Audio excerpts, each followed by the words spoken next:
Viewing agriculture not just as a hobby, but as a business.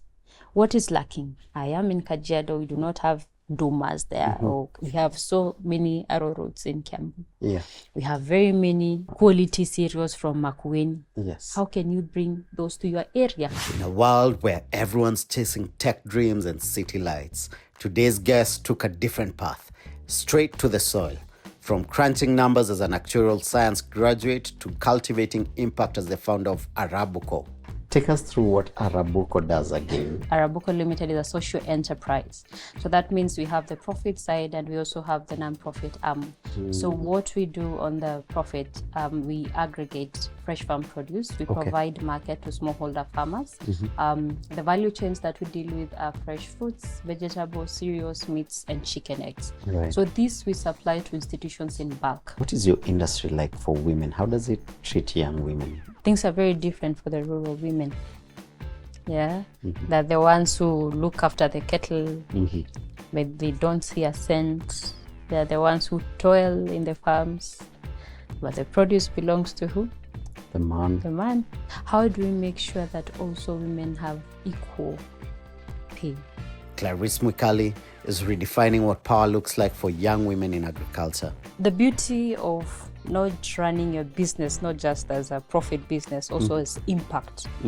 We get to see a lot of impact. Do not fear to get into agriculture. Agriculture is more than just production. There's the supply bits in agriculture, there's the research bits, there's seed propagation, there's so many opportunities that you can take part in agriculture, logistics, exports. Look at where the opportunities are and where you can be able to tap into. This isn't just a story about farming. It's about faith, grit, and building green empires from the ground up. Stay tuned. This one will make you rethink what growth really means. Classmates, because of your support, we are getting bigger and better. Becoming CEO has partnered with Fair Deal Furniture, the official licensees of Ashley Furniture Home Store, the biggest manufacturers of furniture in the world, where the chairs are very, very plush and the tables are timeless, and the only thing more polished than the wood is the wisdom. Here we don't just sit and talk, we strategize and we build empires. Becoming CEO isn't just a title, it's a lifestyle, and every legacy deserves the right seat. Classmates, karibuni sana for yet another lecture. I'm excited about today's lecture because it's one that I am very clueless about. It's agriculture, agribusiness to be specific. So you know Kenyans, we have this habit, you get a little bit of money, unaambiwa ununue kaplot ama kashamba somewhere. So we've done that, but we've never known what to do with that. And mimi sijawahi lima my entire life. I have never farmed. So I'm excited about this convo because I'm a guy who likes to see the bigger picture before I get involved in anything. And I've always said that one time I want to get into farming, but I want to understand the business side of farming first and then jump right into it. And so our lecturer for the day is a lady by the name Clariece Mwikali. First of all, I was looking for a farmer and then Kaskia Mwikali. I'm like, that name and farming. Yes. Unakuanga na farming? A lot. A lot of farming. A lot of farming. Mwache kuingilia Wakamba. Exactly. Yes. Mwache. Tuwache kabisa. Exactly. Yeah. Yes. What's usually farmed in Cumberland? Wow, we have a lot in Cumberland. Okay. First, Cumberland is quite extensive here, and one of the major, or one of the geological zones that support a lot of cereals is Cumberland. Yeah, Okay. we have a lot of grain grams. We call it ndengu, yellow beans, cereals to be specific, and also most of the So most of the mangoes that we export come from Cumberland. You have one of the sweetest, actually, Cambas and mangoes. Yes. One sentence. Mnakuanga na kiburi. Yes, that when time it's that of the season. year. When Yes. it's that season. And also pixies. Pixies, we have a lot of pixies. Actually, right now, it's very much embraced.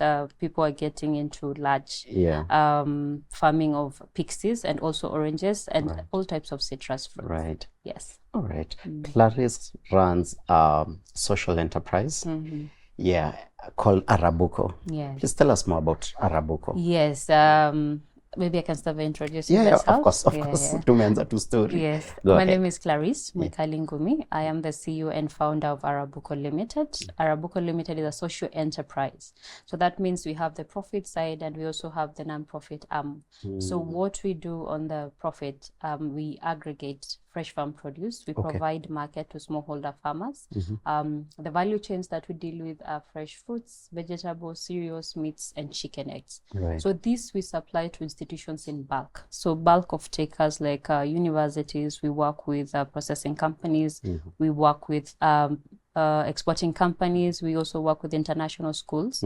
So essentially any platform or any off-taker that can be able to off-take the fresh farm produce in bulk. Yes. All right. I was going through your bio and something struck me. You studied actuarial science. Yes, correct. Which is a whole field simplified to calculating risk, if I can simplify it that way. Yes. And then you just went to the riskiest business, one of the riskiest. One of the riskiest. Farming and agriculture in general. And I'm like, okay, I didn't see that plot twist coming. So straight from actuarial science into agriculture, agribusiness. Yes, I did actuarial science and later went on to do my CPA, but actuarial and then CPA. Yes. So but finance. Tuko farming. Yes. So I think it's the environmental exposure that I had. I actually had interest in agriculture from a very young age. Okay. So my mother was a police warden, prison warden. Yeah. All right. So for prison wardens, I don't know whether it's still the practice. So there's a small piece of land that you're given just next to your house. Yeah. Okay. And being the last born, I was the one who was taking care of that. So watering the vegetables and taking care of the chicken. Yeah. So I got exposed to that from a very early age. So my grandmother, whom I'm named after Mwikali, also was big in agriculture in terms of production and also in trade. So I had that exposure from an early age. So immediately after I cleared campus, you know, you start looking for jobs. It's not that I didn't look for jobs. So I sent out those applications like any other graduate. The brown A4 envelope. Exactly. The aptitude test. There's all that. Areas that I saw that I could fit in terms of risk, in terms of just finance, but the regrets, they were flowing. So for me, I didn't wait. You're lucky, at least you got them. Yes, most people don't actually get a response. So what happened? I had people who had already graduated before me, so friends who had already finished campus. So some were doing majors in procurement. So they knew that I started agriculture. Actually, I didn't start agriculture after campus. I started production while I was still in campus. So I went in campus to Dedan Kimathi, University of Technology in Nyeri. So we were fortunate to have some land near Nairobi, that is Nyeri Nyahururu highway. Right. So I started doing onion farming. Actually, our school was very entrepreneurial. Yes. After class, if people are not selling shoes in Gakere, we had a whole group doing farming in parts of Mwika. That is, I love that. Yes. That's a very good culture in a university. Yes. Actually, in our class, I remember half of them were doing onion farming. So we were doing them in groups. Yes. So that's how we got introduced to that from very early. So the friend who finished school was the one who approached me as he was in procurement, of the main hospitals we have. So he asked whether I'm still in the business and whether I could be able to supply. Because he knew that we are very strict in terms of quality. So if you could be able to supply vegetables. We started with vegetables. Sure, yes. So that's how we started. So from then on, that was after campus, we got referrals, and that's how we grew. So from producers, we went into contract farming and aggregation. So currently, as I mentioned, we have we are working with close to 1,000 farmers. So where we are aggregating fresh farm produce, different areas, different ecological zones, different value chains. Yes. So at least you've gone through the whole production and the trade bit. What's that process like for someone like me? And a lot of our classmates who are watching, they just have some idle land somewhere, and they're like, I can do something with this land, but I just don't know where to start, how to go about it. All right. What advice will you give me? Okay, first, what I tell people, especially young people, let's not take agriculture as a by the way, not like so I use it as a side hustle. It can be a side hustle, but the risk levels will be higher. Yeah, because actually people have to take agriculture seriously. Yeah, I was having a conversation. I had some people come over to our offices last week. So they were trying, they had a whole proposal, but on something else. I told them, why not get into agriculture? So the response that I got, that I usually get is, let me go up my career. Let me, go up my career ladder. And then maybe when I'm 40, I can maybe get some land somewhere, get a farm manager. Yes, and that is why the success levels are very low. Because agriculture is like any other career. It's not by the way, for you to be able to do it and do it well, and yes, do it professionally and also work backwards. So that's the thing that we tell when we are doing consulting is work backwards. So look at what the market demands, because we have our neighbors and we have to accept that we get a lot of imports. So what is in demand? And how are the seasons like? There are seasons where we have a lot of onions from neighboring countries. There are seasons where we have import onions. Yes, we do. We import a lot of onions, by the way. We import everything. Yes, we do. So are you telling me we can't satisfy the demand for food production in this country? I think we can. And I'm very confident that we can. First, it's a whole level. First, it starts from policy. It starts from support from the government. Because we can't encourage people, or young people to get into agriculture when every other day we hear that they're cheap imports. They're cheap imports. We have cheap rice coming in, we have wheat coming in, we have maize coming in. Yet I cannot match the production. If I do my production costs and the price at which the imports are coming in, I cannot be able to be competitive in the market. So why do production in the first place? But we have a lot of arable land and we have the potential as Kenya. We have the knowledge, we have the government agencies, we have experts who can be able to work with us. We have the meteorological department which can help in climate adaptation and also advisory on matters climate, rainfall, to be able to plan better. I can say we have all the resources that we need. Yes. It's just creating that space from production, also market. Because for something to be profitable, it's a whole chain. The market has to be there.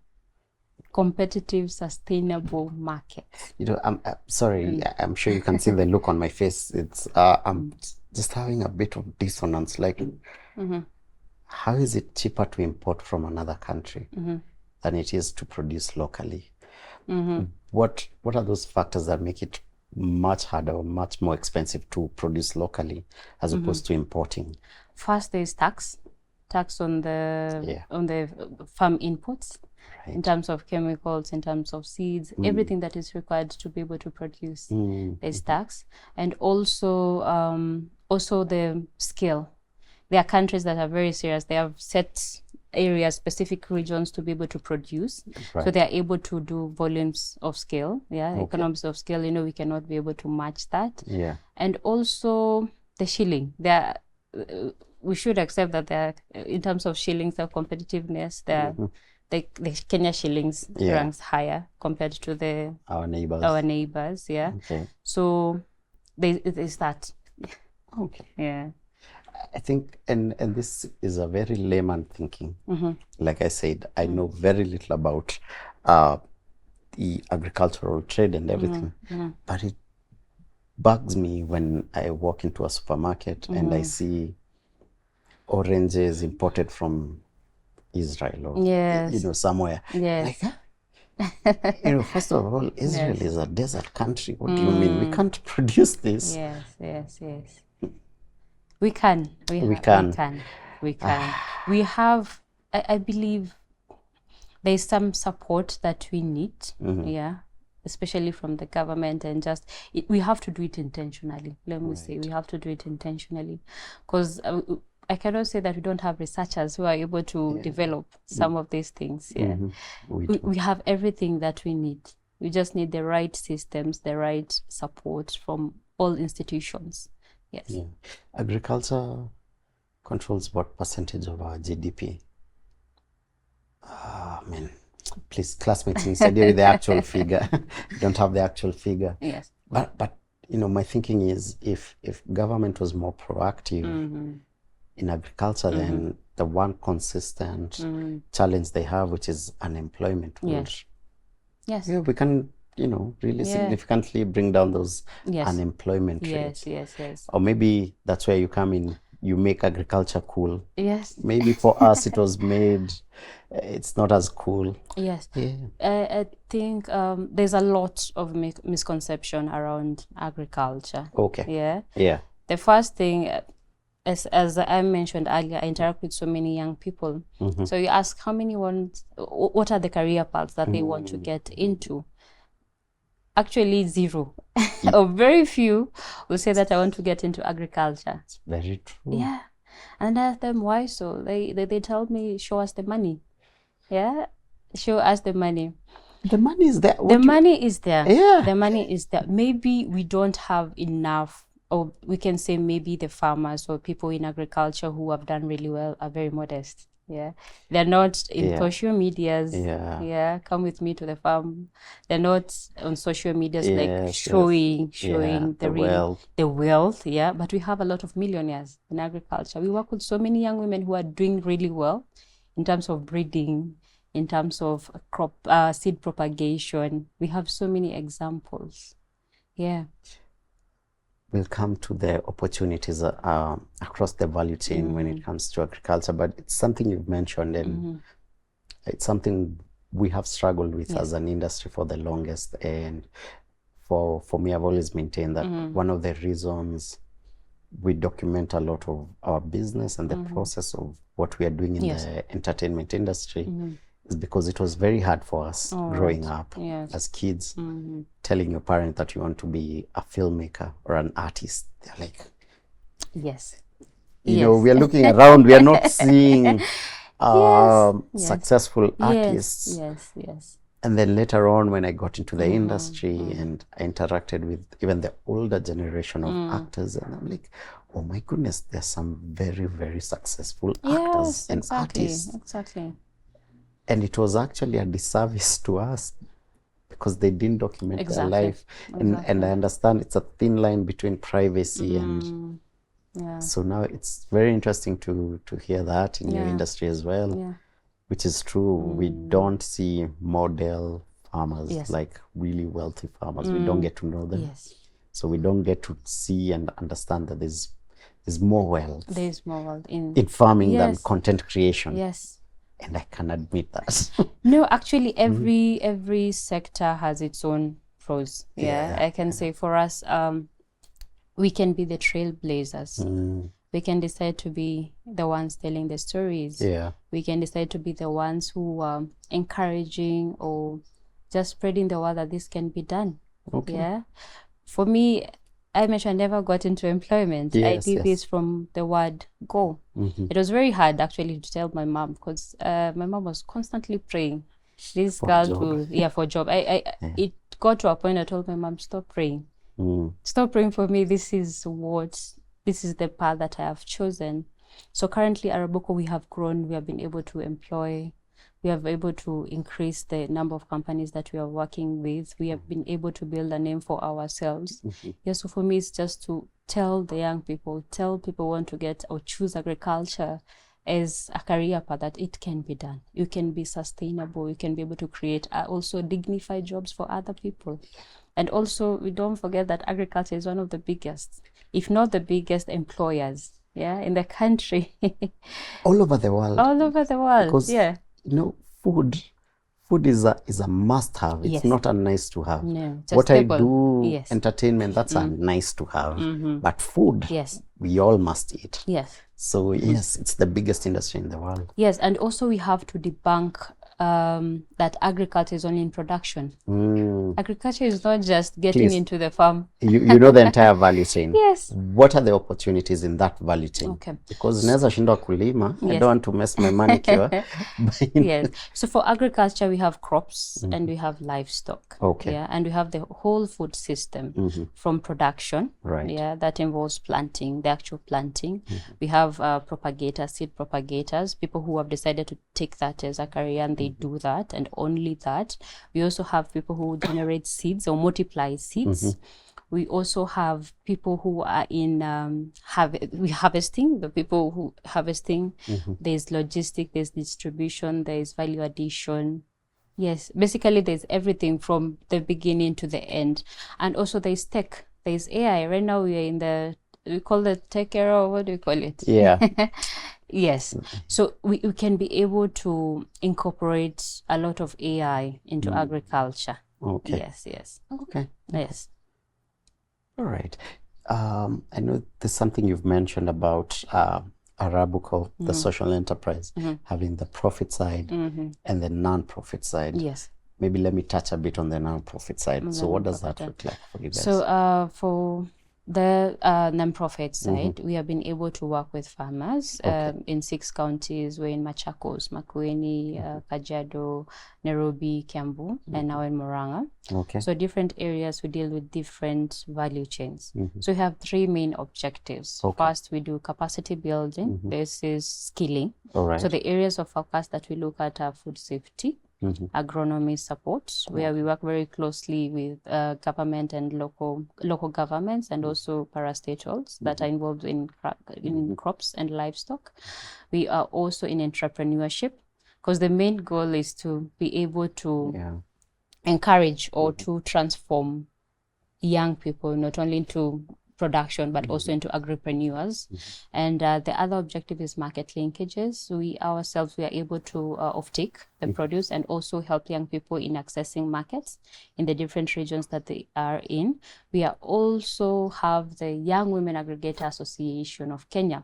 Okay. Yeah. So the Young Women Aggregator Association of Kenya brings together aggregators and young women producers and young men. Note, it's young women, but we also allow young men to come in, but our focus is young in a way to women. Young na hatuna women kwa adjectives zetu. Because we have to look at food security. We have to really encourage young. If we are to become food secure, we have to start from a very early age. Absolutely. From 18, we are categorized them into 18 to 24, and we have 24 to 35. Especially the 18 to 24, we have those ones that are really interested in agriculture. Okay. So those are the ones that we really try and do intentionally encourage them, show them ways that they can be able to get into, like what Arabuko does, aggregation and supplies. And also, we have aggregation centers, in the counties that we are working in. Okay. So the aggregation center work as collection center and also learning sites for the young people that we work with. So we have been able to work with, till date, 974 farmers. Wow. Yes, the Young Women Aggregator Association of Kenya has a membership of 620 young people. Yes, it acts as a tool for voice and agency. Yeah. All this data, if they went to your website, they'd be able to get all this. Yes. Okay, so we're going to post a link to the Arabuko website. And if you want more details, definitely check them out. I took a slight pause there because biashara, business, business keeps me up at night. It's the craziest roller coaster you can ever hop onto. And that is just trying to focus on the profit. Yes. And here you are splitting yourself between figuring out profit and then the non-profit. And from my experience, both of these require a lot of work. Yes. Like they have very different model canvases and require a lot of work to just manage and run both. And I'm just very curious. One, that particular moment that sparked that for you, you're like, yes, there's the business, there's the profit, but I actually want to do this with the community, and this, I'm not making any money, but it's good for me. So that moment, if you have it. And number two, or is it a smart way of doing business? Because from where I sit, for you to succeed in business, you need a community. And so perhaps allowing yourself to build a whole other community as a non-profit organization gives you a whole community that you can later work with. Just my thoughts. So first, I would say like the non-profit work that we do. We work with in partnership with the MasterCard Foundation. MasterCard Foundation is an ally to young people. And helps in one of the challenges that we have in Africa is youth unemployment. So one of the ways to be able to gap that is to be able to create dignified and fulfilling jobs in agriculture. So that's where we are doing our work with the MasterCard Foundation. And also as a business, you can only be as big, you can do so much, but the real impact is felt when you touch other young lives. That is true. Sorry, I keep going back to young people because that's our focus. And young women. And those are the people we need to take care of, because I think our former president said it's a ticking time bomb. So we need to focus on them. And for as a business, I think we should strive to create impact. There is something that somebody can do. Every business can be able to impact the community that they are in. They can be able to create change. You do not have to program. You can do other things. You can be able to get into policy space. You can be able to advocate for changes towards making our country better, and also looking at the barriers or the challenges that we have in the country and how we can be able to solve them. Okay. Arabuko started as a sole proprietorship in 2015. And right now you have presence in Kenya, Uganda, Tanzania. How many other countries? Or those three at the moment? Which first of all, just fantastic. Thank you. So we see the glory, but I'm more interested in the story before the glory. What was the one misconception you had when you were starting Arabuko in 2015? One misconception. And the minute you hit the ground, you were like, this is not what I imagined. And how did you overcome it? And what are the things you've learned along the way for you to have a presence in 3 countries? I mean, for me, that is still a dream and a goal I'm striving to achieve. So first, Arabuko Limited was founded in 2016. 2016. All right. So the work that we do in the other countries, we also aggregate produce from there. All right. But we are formally registered in Kenya. So one of the misconceptions that I had when starting out, I would make my first million in less than 3 months. You know that you have like by 22, this is what I'll achieve. By 25, I'll be driving this, having a whole. It is a journey. It is a journey. Are you telling that to your young people? Yes, it is a journey. And you get so many saying that they will quit their jobs, because they think this other side is easier. Please. You have a salary. Please maintain. Love your salary.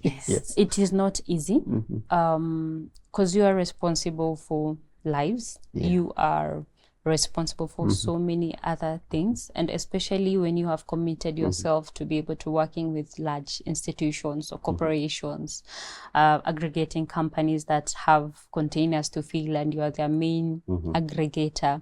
You have to deliver. You have to deliver, especially being a leader. I remember working in Christmas, so many Christmases, New Year's, because we have They don't tell you that. Deadlines, yes. They don't tell you that when No, you get into no, entrepreneurship. no, no. Especially for you, yours is Yes. food production, so you're Yes, food production, aggregation, Yeah. and you know crops don't take a break. Nope. It's Na continuous. Christmas ndo tunataka kukula sana. Exactly. Food, hakuna break. It's continuous. Right. So you really, especially during the early stages of building a company or when you're starting, you really have to immerse yourself. Over time, you can be able to create system, you can have a team, but when you're starting out, you really have to commit yourself and be ready to do the work. Also, another thing is being knowledgeable in your field. Yeah, agriculture, like any other sector, is a knowledge-based sector. You need. I'm sorry to because I was just going through your bio and my God, I saw a lot of what are they called? Organizations listed. I'm like, just the checks that you have to go through. Of course, having this conversation with you, I had to do a lot of research in agriculture and stuff. I'm sorry, you'll continue with your point. So one of the names I came across, your very lengthy bio, was you out there to create polished entrepreneurs. Yes. So I'm curious what that means. Yes. Because number two, I saw the technical side of farming. I saw words like ISO, HACCP, Global Gap Standards. Yes. What are those? So HACCP is Hazard Analysis Critical Control Points. So this is something that comes as a farmer. I need to know these things.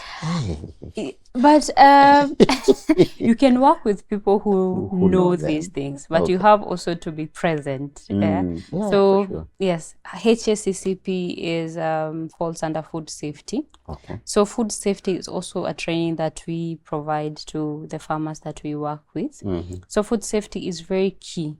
So food safety essentially is how we handle food from the time that is in the soil up to the point that actually the farm to fork thing. Yeah. How do we ensure that the food that we are distributing as Arabuko or any other farmer or aggregator that you are working with is safe in terms of residual levels? If you have sprayed your chemicals, if you have injected your cow with antibiotics, how many days do you have to wait until it is safe? We also supply meats. We work with meat. So how do you handle meat? How do you handle meat? So by the time, what are the temperatures that are required by the time you're getting it to the supplier? If you're doing processing of potatoes, how do you handle that? So food safety is just essentially making sure that the food that gets to your customer or to your market is safe. Okay. Yes, and it's as simple as stones in cereals. Just it's very simple. It's not a jargon. Yes, but just food safety. Right. Yes. So hazard. What are the hazards? Analysis. How do you analyze? Critical control points. Control. Yes. You just mentioned two things: potatoes and spraying and chemicals. We'll come back to that. But on polished entrepreneurs, what does that mean for you? Polished entrepreneurs is first being knowledgeable in your area. Okay. Knowing about what is required in terms of compliance. We have KRA in our country. We have other organizations like cafes or in your specific field that you have to be compliant to. As an entrepreneur, you need to know your money management. There's this book called Psychology of Money. Yes. So how do you relate with money in terms of debt management, in terms of savings, in terms of budgeting? Our farmers, we don't want them to be we just bought seeds, we just bought any other farm inputs. There are no records. How do you put your records right? How do you know? Because for business, you really have to know your cost of production. Yes. And up to the point that you're selling your produce, are you making profit or are you making losses? You know, that data enables you to know or to plan better for your business and actually know whether you're in the right business and what corrective measures can you be able to take. Yes. Okay. Potatoes. The reason I stuck there is because I remember, I think a few years back, there was a whole debacle because KFC started making ugali. Yes. And they're like, it's because we don't have potatoes. We have to import. And then Kenyan farmers were like, hey, ziko hapa. Yes. You know. Yes. Is this what you are alluding to? Like, as Kenyan farmers, we need to upskill ourselves so that we can meet global standards and we stop thinking locally and, you know, work with multinationals like KFC. Yes. Is this what now you're training your people and your farmers too? For sure. Because Arabuko Limited, our clients are premium clients. We really ensure that we deliver quality produce. So we cascade that also to the farmers that we work with. So I would say is, again, it's knowledge based. Work backwards. Look at, you have identified a market. Yes. Go to that market. Tell them that you have this large piece of land and what are the requirements on where can I get this knowledge. You know, every organization has its standard. And we have to respect that. Absolutely. Yes.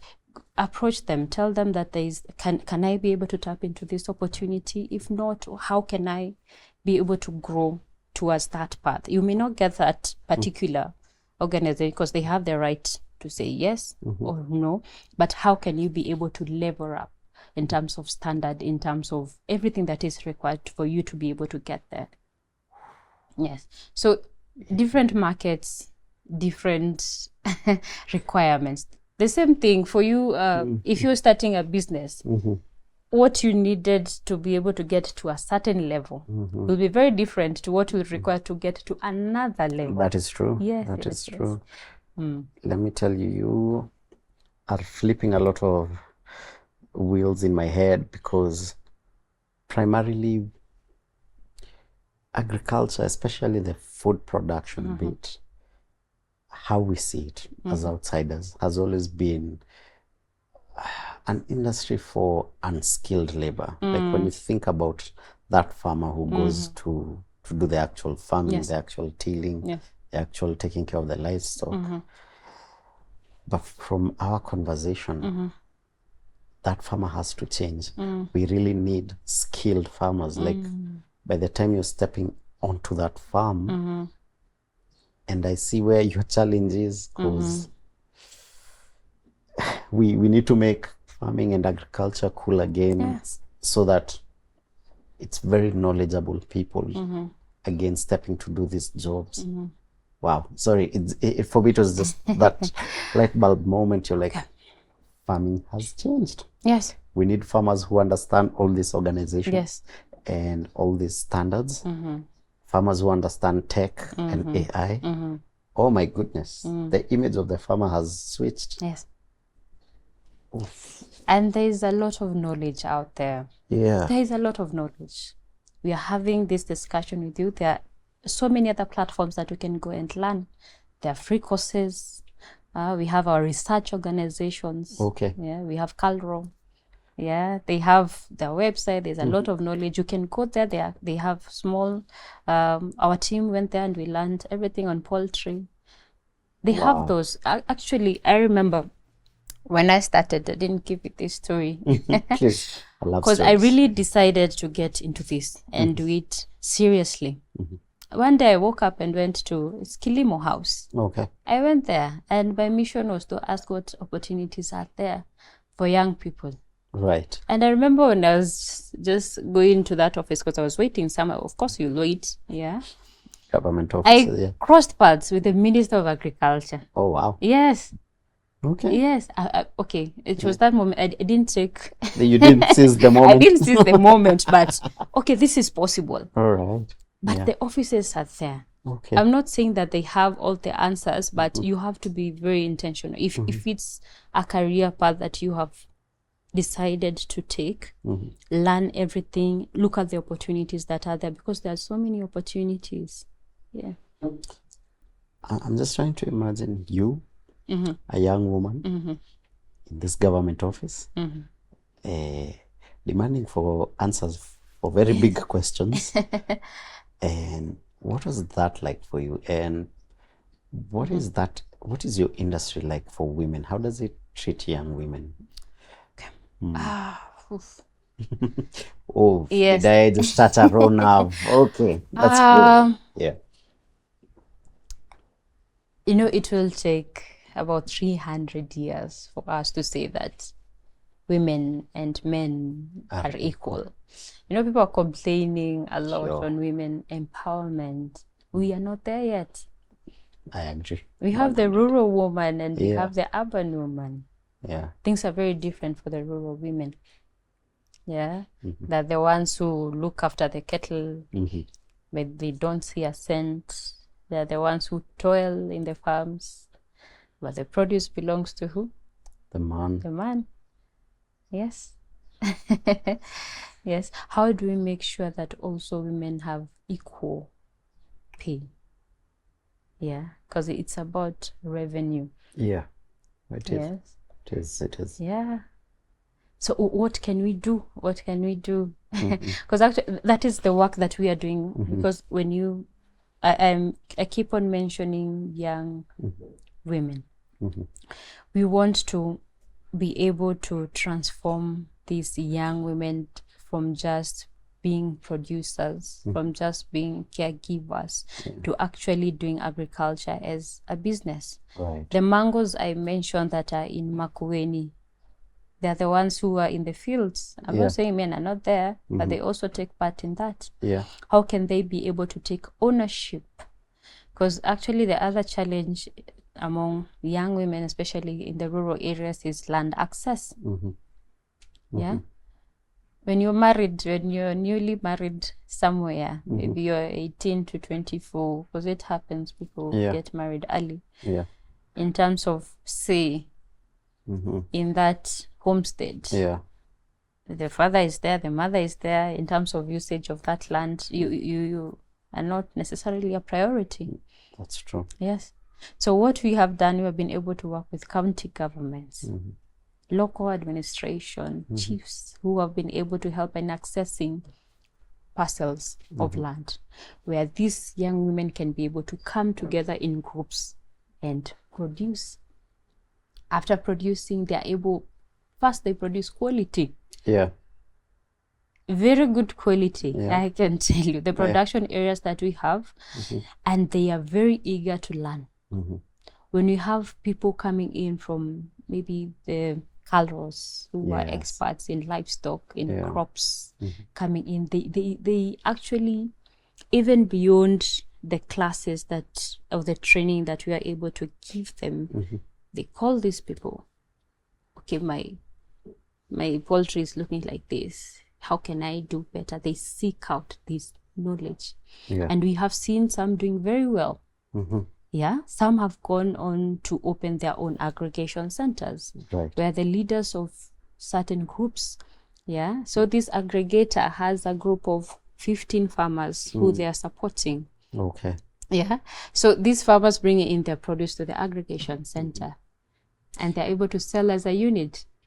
Yeah, some are, now they have like banks, they have opened accounts. There's transformation that is happening. But I can say we have a long way in supporting the young women, the women, in terms of revenue share. Yes. This conversation around women is personal to me in a lot of ways, because one, I've experienced, I've gone to the counties, and just like everyone else, I was tired of this thing, women empowerment.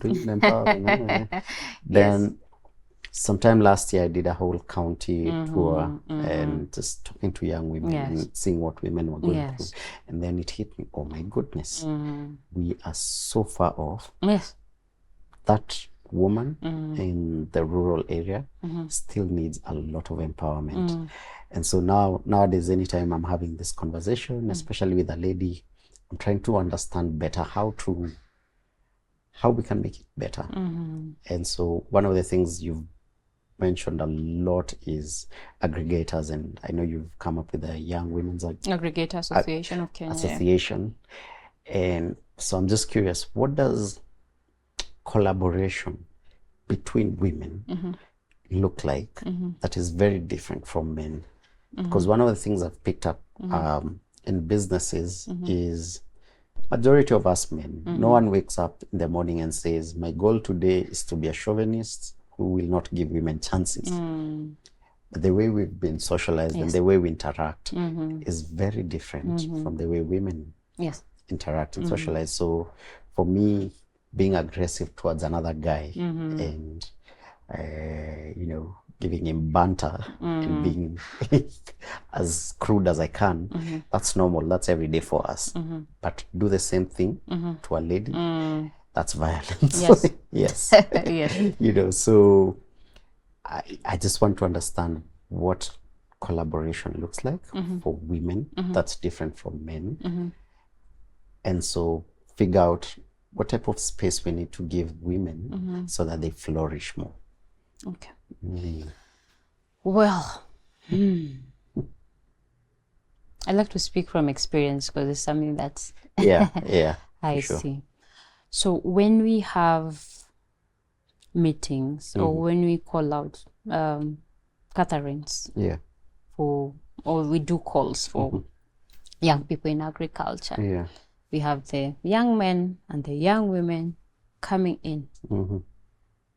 So one thing that I have seen, I'm not a gender expert, but the men, the young, are very vocal. Very vocal. To the extent that these young women, that they don't, you have to say like, female representation, gender, men and women, because if you don't do that, their voices are suppressed. That's true. But take the women away. We're not just saying that they don't work together, they don't collaborate, but put a group of young women together. First, they're very good with money. That's true. I think banks have also given that report in terms of payments of loans. No. Women are way better with money than guys. Yes, you see, they have chamas. When you put women together,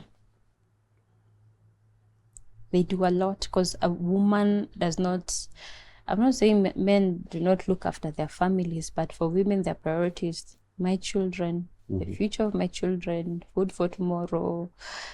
They do not think as me as Mwikali, I will wear this, is we. My homestead. Who else is in my homestead? The beauty of not running your business, not just as a profit business, also as impact. We get to see a lot of impact on the ground. Right. There's this group that we are working with. We have around 200. Actually, right now we are working with 300 young women in Kajiado, purely women, 100% women. Right. So what we do, we form groups, people who have never been in any other group before, who have not had any other opportunity to join any other maybe development organization. We have two groups, two leaders that I vividly, the women that I hold with esteem, young women who have done exceedingly well. So one, because our primary goal is transforming them into polished agripreneurs. So beyond that, we have brought these women together. They did not know each other, or maybe they knew each other, but they did not have one cause. So beyond the work that we were involving them in, you know, those women had the manyatas, the traditional manyatas. So one by one, from the money that they were getting from selling milk, and poultry, they started putting up structures, mabati, iron sheets, structures for each one of them. So when we went there after some few months, I'm like, are you sure you're not like telling me this just to tell me? Wow. We went and we saw this. Beyond that transformation in just revenue, what transformation are they doing? What impact are they bringing in their community? That is one. Another young leader, still from Kajiado, Yeah, our value chains are this and this. Yeah, after some few months, we go back. These women, one of them donated a piece of land. They have started producing yellow beans. And they're showing me, like, because we also help them in getting cash books. Yeah. These are the records. We have sold like this number of bags. This is our revenue. The thing that we do is just bring them together and show them that this can work. Yeah. We have some still in Kajiado who supply milk to schools. Yeah. They have come together. They supply to a cooperative. Just coming together under the Young Women Aggregator Association. Okay. Yeah, where we bring them, not physically, but we have interactions from different counties.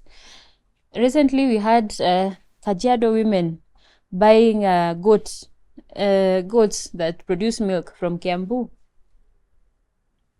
Yes. Yeah. That. Yes. Yeah. Trade.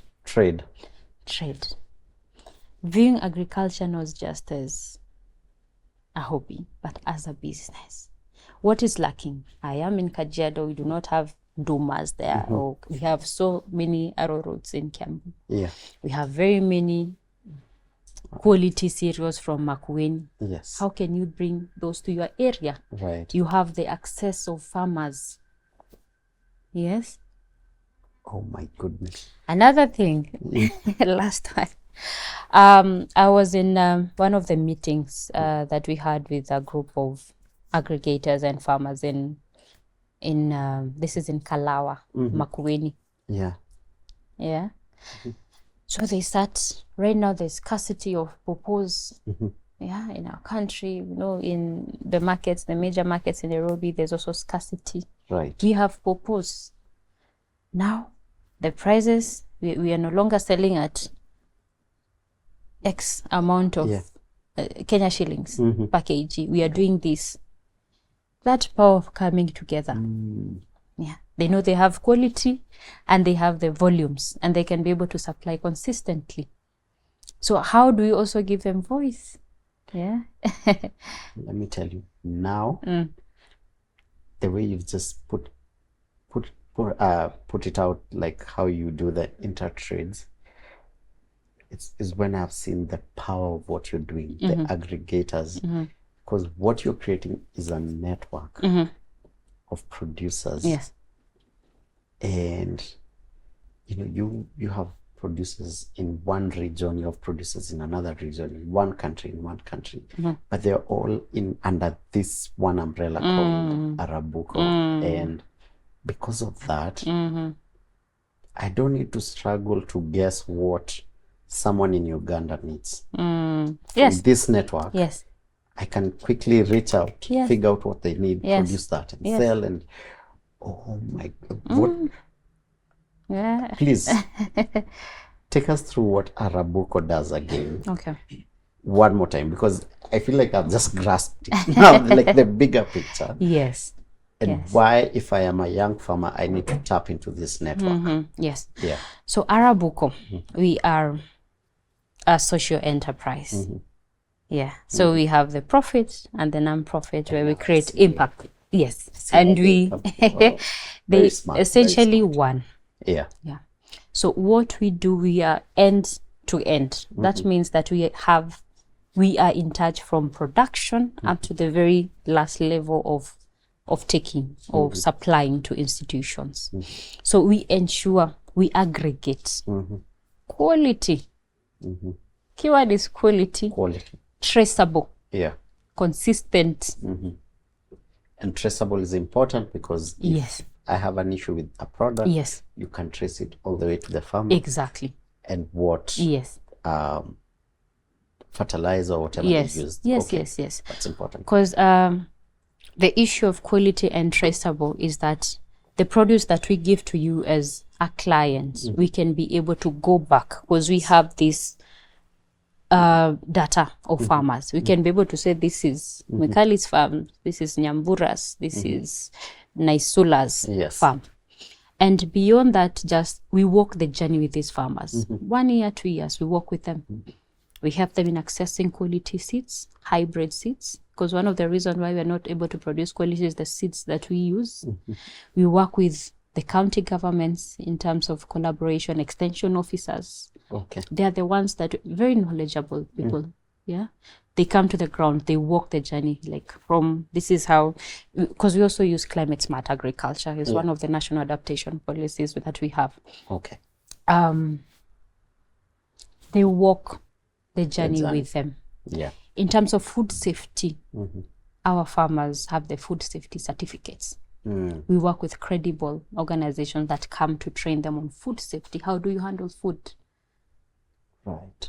Yes. How do you ensure that by the time you're taking it to the aggregation center, the food is safe in terms of what are the hazards? What are the potential hazards? If you're dealing in fruits, what are the potential hazards? If you're in milk, what are the potential hazards? And how can you control? Again, hazard analysis, critical control points, storage. Yeah. So by the time this produce gets to the clients, both for local, because we will do both local and for export purposes, we ensure that this produce is safe. Yeah. The quality is good. Yeah.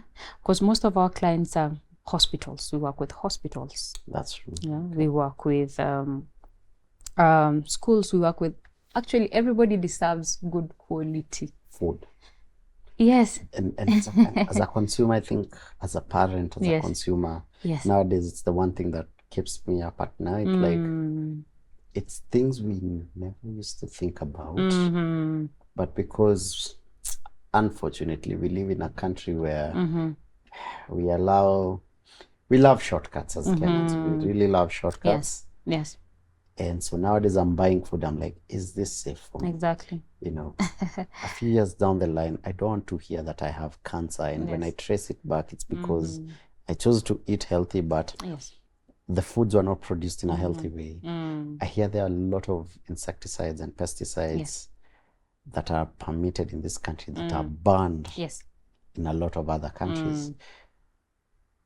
These organizations, you keep mentioning them. Yes. Don't they care enough to protect us as Kenyans? Well, and I keep going back to your name. I had a very interesting conversation with a random gentleman I met somewhere. I'm trying to remember where, but we started talking. I'm always asking questions, and he told me he's a farmer in Ukambani. He told me what he was farming, and I brought up the convo. I'm like, do you use pesticides? It's like, Phil, it's gotten to a point I don't understand what happened. We never used to need pesticides and all these chemicals in Ukambani because the pests didn't survive in that climate. Yes. But now there's nowhere where we don't farm using pesticides. Yeah. Yes. I was like, yes. My God. Pesticides, there are two ways around it. They're the permissible ones. Yeah. And also what levels are you using? And also by the time you're harvesting, when do you harvest? So that also the levels go down. There's also organic. Organic is not just you're not using pesticides. There's a lot that goes into organic. Okay. But Phil, the knowledge is very available.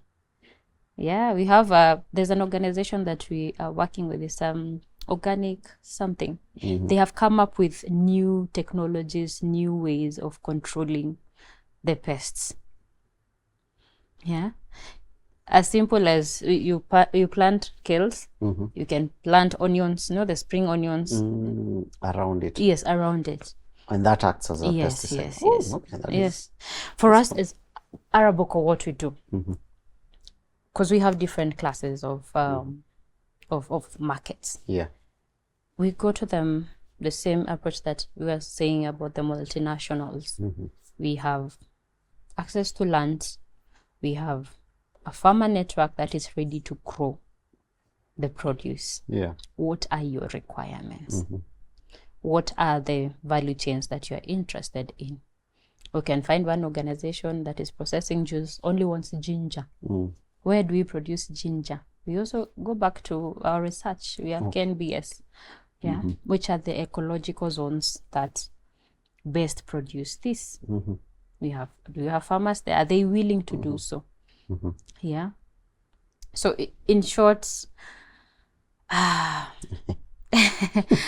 everything from the food that we consume in terms of safety and quality, you can be able to control it. Yeah.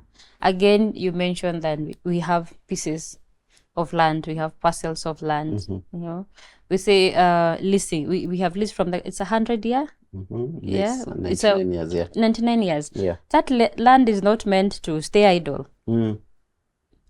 It's a lease. You need to produce something from it. That's true. That is true. Find something as simple. What are the easy entry levels, value chains? You can always do something. Sasa umeniambia yake, I need to take it seriously. Hezi kuwa side hustle. Yes. You can. Yeah.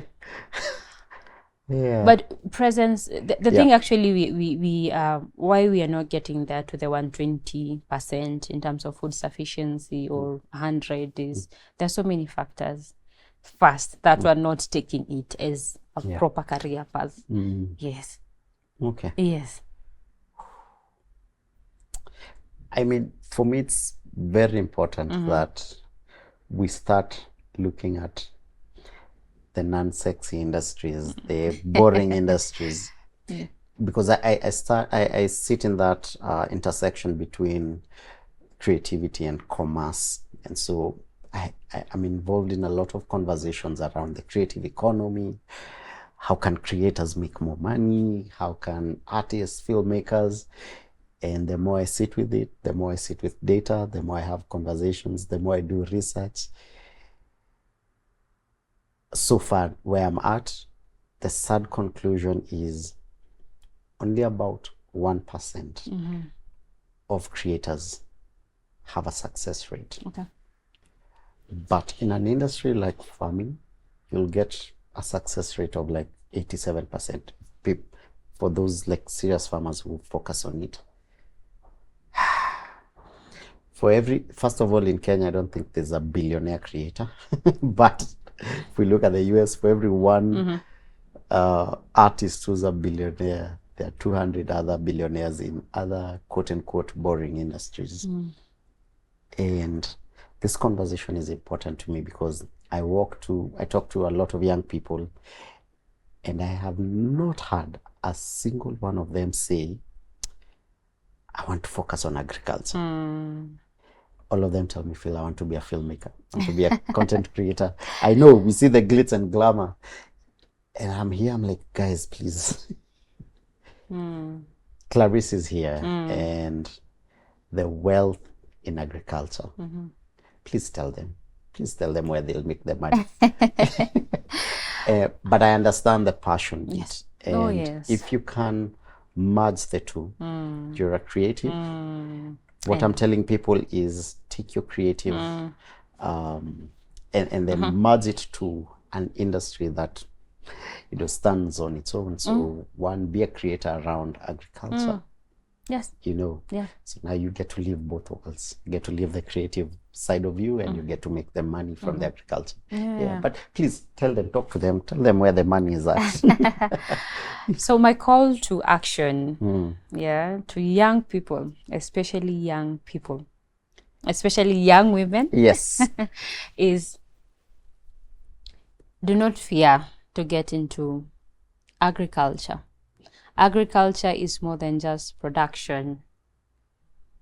There's the supply bits in agriculture, there's the research bits, there's seed propagation, there's so many things, so many opportunities that you can take part in agriculture, logistics, exports.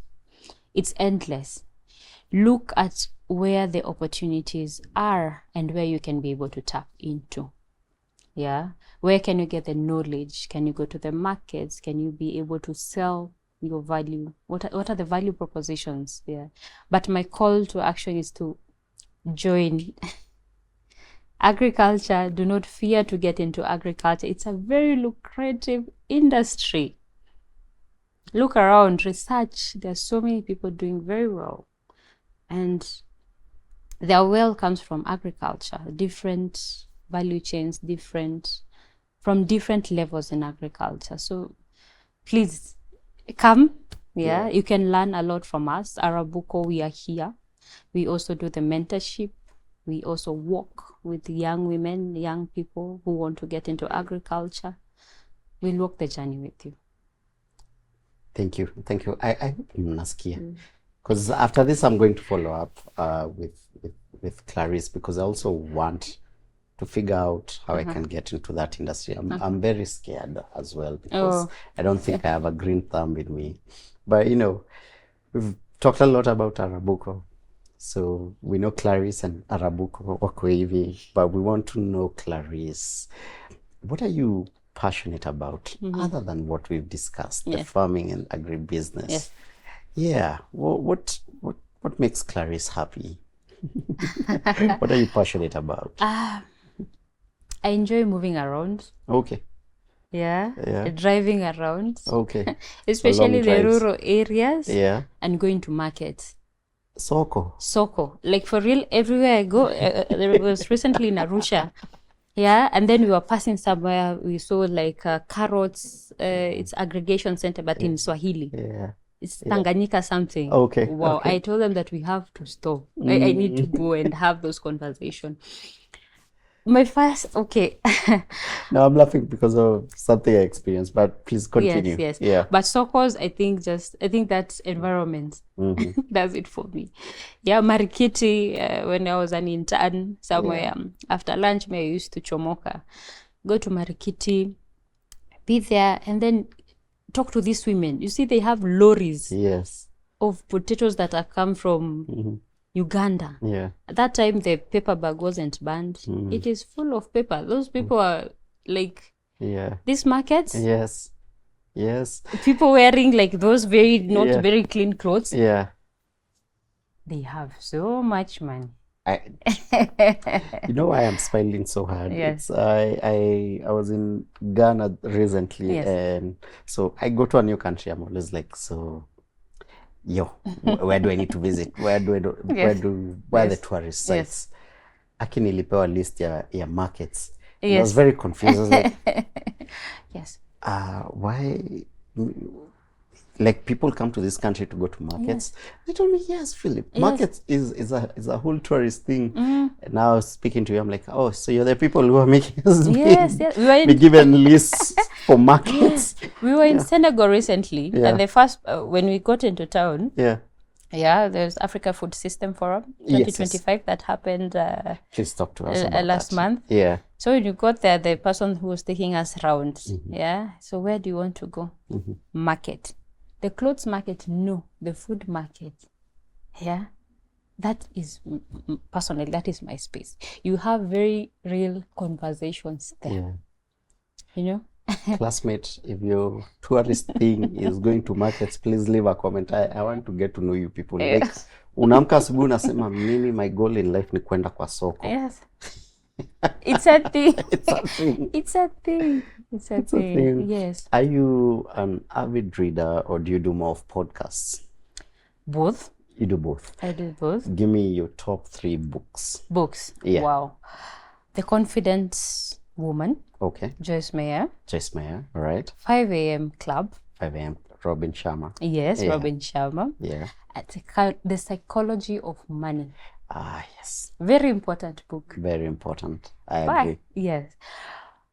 One thing, see, like the way the Bible says, you do not look into the mirror.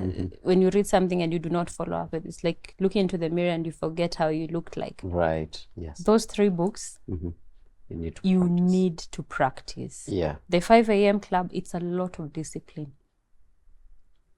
Yes. Wow. Being a leader, being a CEO, being, you can lead from anywhere. You don't have to be a CEO. True. But anywhere that you're leading, discipline is key. Oh, yes. Consistency. Money, psychology of money. Talks about getting wealth is not the problem. Staying wealthy is the problem. Yeah. What are the habits that you enable? Let me tell you, that book, Psychology of Money. Yes. Linearibia sana. Because, they had an analysis of decades and decades of wealth and this, and for me it was how simple it is Yes. to grow wealth Yes. with just a savings culture. True. And they had a comparison between people who invest a lot in a lot of things Yes. and people who are just good at saving. And the returns are most of the time almost similar, or the savings culture guy ends up with more wealth. Yes. Yes. And it was, what do you mean? I just need to learn how to Yes. save And better. where do you save? You know, Yeah. and where you save, of Where course. you save. And you don't have to save with a purpose. You just save. You just, like, you get your money, especially for young people who are starting the businesses. Pay yourself. Yeah. You know, you're growing. You don't want to get to a point where your peers are in their 40s, they have so many assets yourself, because you keep on, get to a point, know up to what level, and start paying yourself. Yes, you need to pay yourself. Right. Yes. Wow. Okay. What does your day look like? My day looks like wow. Our day starts from 3 a.m. Yeah? Yes. Yes. And I want to get into farming. 3? Yes. Okay. 3 a.m. All right. Because for us, we are mostly in aggregation and supplies. Yeah. If you're working with hospitals, if you're working with... so food supply, yes. Time. Early morning. Time is very key. And also the weather. But time mostly is very key. Yeah. Because also food, we are not into cooking, or it's mostly the back end. Yes. So it has to get there. When it's still fresh. Yes. We have clients who want their produce they will delivered from 5 a.m. Yes. The others at night. So it's so from 3 a.m. wake up, make sure like the fleets everywhere. We know where the produce are going. Yeah. Yeah. And I think by 12 we are done and start planning from the other day. And maybe from 12 up to around 5, 6 is just going do farmer visits, seeing where they are. Right. Looking for more opportunities. Yes. Because it's continuous. Yeah, it's continuous. Yes, yes. Looking for new clients. Right. Yeah. Yeah. Wow. But our day starts at 3 a.m. Yes. Last question before we go to a new segment we love. What is your mantra? What's that one thing you keep telling yourself every day that keeps you going? Impossible is nothing. Barriers exist in our brain. I love it. Yes. And you only miss the shots you don't take. Yes. Take your shots. Yes. Yeah. Yes. Impossible is nothing. Yes. Barriers are just in our head. And you only miss the shots you don't take. Yes.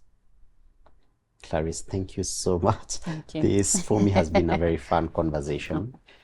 I feel like I'll definitely have a follow-up of this because I feel like every value chain step of agribusiness, there's so much to unpack there, whether it's distribution, whether it's the production itself, whether it's the aggregation. So I think just the 1.5 hours we've been talking does not cover everything, but I'm hoping we can find more ways we can unpack this. Right. So our last segment, we do this thing, we have a CEO's corner over there. If you could dedicate your office chair to one person who shaped your career, who would it be?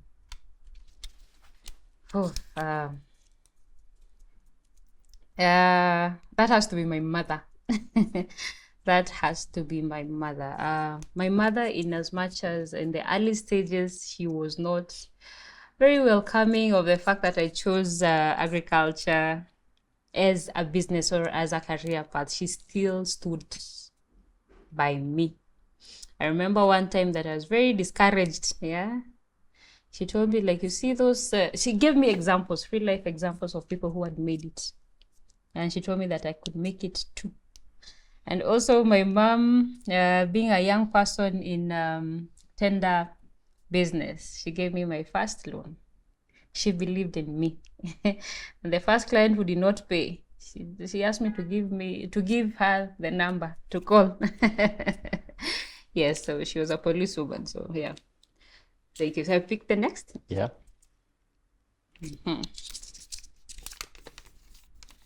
Is your workspace designed for focus or comfort? Yes, I think so. Yeah, I think I think so. Yeah. For our office, we're mostly young people. We are very youth centric, so we make sure that they have a say in that, in moving the things. But it could be better. Let me not say so that they don't come for me. But yeah, I think we have done our part, but it could be better. Yeah, thank you. Next. The last one. Oh, the last one. Yeah. Okay. Right. What is one legacy habit or ritual at your desk you would want the next CEO to inherit? What is one legacy or habit or ritual at your desk you would want the next CEO to inherit? Is the next CEO to have their desk as let me call it in quotes, warm desk or a listening desk, where when people come to your office or they sit across you, they know that their ideas are welcome, that they are valued in the company, in Arabuko they are valued, and they can be able to be initiators of change, and they can be able to do anything, even beyond Arabuko, because we promote a culture of entrepreneurship, not just for the people we work with, but also intrapreneurs, that they can be able to do anything, that impossible is nothing, just creating that space for them. Yes. Right. Thank you so much. Thank you. And that's it. That's the end that's of the it. interview. But our friends here at Ashley would like to shake your hand over there. Please, Catherine. Karibuni sana. Yeah. Kukaribisha, wamesema huwezi kuja. Wageni huku lazima wakaribishwe. Hello, Clarice. When I came in, you were on phone, so we didn't have a chance to meet. My name is Catherine. Yes, hi. Thank you. Oh, hi. Thank you. Yes. Asante sana. Thank you for coming to Fair Deal at Ashley. Thank you. We are the home of comfort. Yes. I'm sure you must have felt something nice when you sat on that. And quality. And quality. Yes. So that we don't compromise. All right. In as much as we also do not compromise on the work that you do, we feel that it is important for us to give our customers the best. All right. So with us today, we have a gift voucher for you to thank take home you. something that you'd like. Wow. So for your next purchase, we are extending an extra 10% discount. All right. You can get yourself a couch. All right. You can get yourself a coffee table, a dining, something for your home, something that will remind you that you stepped into Ashley and you are very welcome. Thank you so much. Thank you. We'd also like to give you a notebook so that you can write those thoughts down on your desk. And even as you're writing, we do not want you to be very cold, so you can keep warm with this cup of. Thank you. How thoughtful. Thank Asante. you. Thank you. This is my business card if you need anything. All right.